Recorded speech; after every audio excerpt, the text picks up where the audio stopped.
After many years and months of waiting, the time has finally come. Adidas changed the design of their pole vault triple jump spike. I've had an on and off relationship with Adidas spikes for many years, but they've always been at the top for build quality and support. And the saying goes, if it ain't broke, don't fix it. And while I don't think the old model is broken by any means, it seems Adidas wanted to incorporate their proprietary Light Strike Pro system into their new spikes to stay competitive in this new era of spike technology. Light Strike is this smoother type of thermoplastic that supposedly has superior energy return and is kind of like the spiritual successor of the Adidas Boost foam. What makes Light Strike Pro is the insertion of 5 carbon fiber infused rods that run down the length of the shoe that are designed to mimic our foot's metatarsals. These rods are slightly curved so that when they're compressed, they can assist in upward energy return.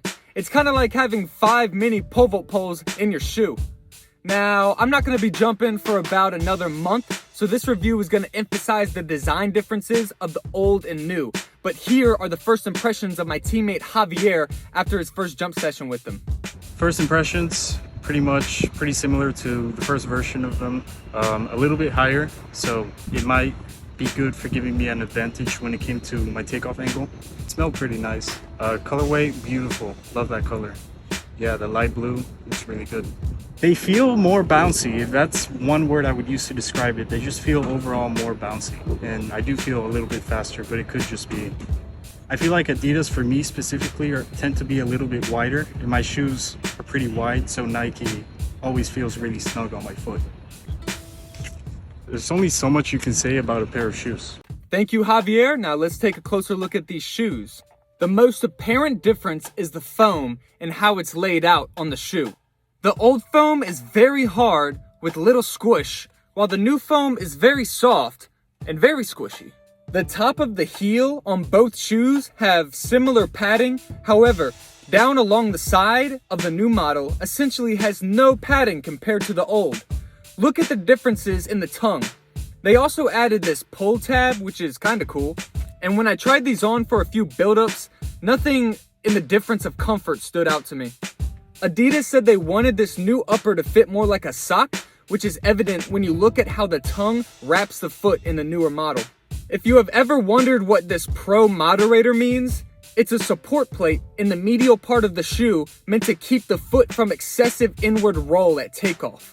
The newer model does not have this, and I actually did feel a little bit more foot inversion when I walked around in them. The new upper has the Adidas logo removed along with a tighter knit mesh weave. The fabric also has less plastic coating than the old, which I assume is to improve breathability, but this could also affect durability in the long run. The midfoot strap is in the same spot with a new branding, and they also added alternative lace holes, which I really like for various lacing options. Onto the bottom, you can see the same shark skin grip. My initial impression was that the newer model had a wider sole, but upon measuring, I found that the old model is actually wider at all 3 key areas of the sole. The newer foam just kind of puffs out to the side a bit more and appears wider. The plastic spike protrusions in the forefoot are now diamond as opposed to rectangular. They added a logo to the slick toe area as well as some plastic protrusions here to maybe increase grip, but if they wanted to increase grip here, why not just make it all shark skin? I never understood the slick toe, so if anyone has a reason for this, please share. You already know you gotta give them the new shoe sniff test. These smell more like fabric, like they could be sitting in the back of your closet for a while. And these smell more like an industrial chemical factory, and I think it's because of the foam. That's all for my initial review, and you already know these bad boys are getting painted.